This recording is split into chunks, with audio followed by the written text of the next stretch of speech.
Hello everyone, welcome back to my Facebook page. এয়া ধুনীয়াকৈ ready হৈ মেলি এখন চিনেমা চাবলৈ যাবলৈ ওলাইছোঁ। চিনেমাখন হ'ল মালামাল বইজ। আপোনালোকে বাৰু চিনেমাখন চালেনে? মই আজিহে চাবলৈ আহিছোঁ আৰু কোনে কোনে চালে কমেণ্ট কৰিব আৰু যোনে যোনে নাচাওঁ তেওঁলোকেও কমেণ্ট কৰিব আৰু তেওঁলোকক মই এই চিনেমাখন এবাৰ চাবলৈ কৈছোঁ। বহুতেই ধুনীয়া চিনেমা হয়।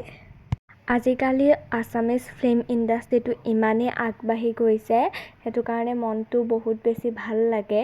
কাৰণ অসমীয়া চিনেমাও যে এনেকুৱা উচ্চ স্থানত আছে, সেইটো আমাৰ সকলোৰে এটা গৌৰৱৰ বিষয়।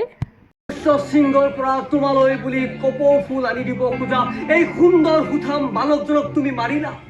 ক'ত গ'ল তোমাৰ মানৱতা? ক'ত গ'ল তোমাৰ প্ৰেম ভাল পোৱা? ক'ত কি? নমস্কাৰ, মই জীৱন বীমা বিক্ৰী কৰোঁ। দুটামান লেটেষ্ট পলিচি আছে। এই আপুনি ঢুকাবলৈ হ'লে আপোনাৰ ঘৰখনে মিনিমাম 1 কোটি টকা পাব। মানুহ আছো কি চিন্তা একেবাৰে পলিচি বিক্ৰী কৰিব লাগে।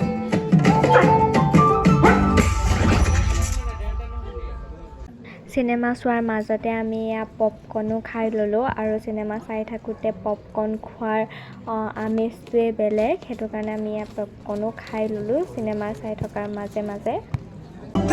দেখো দাঢ়ি চুলি পকি গ'ল আৰু চৰকাৰী চাকৰি হাতত হৈয়ে গ'ল।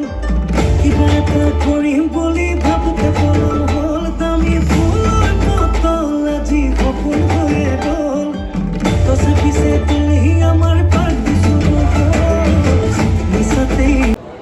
আপোনালোকে যদি মোৰ ভিডিঅ'টো চাই ভাল পালে তেতিয়াহ'লে মোৰ ফেচবুক পেজটো এটা ফ'ল'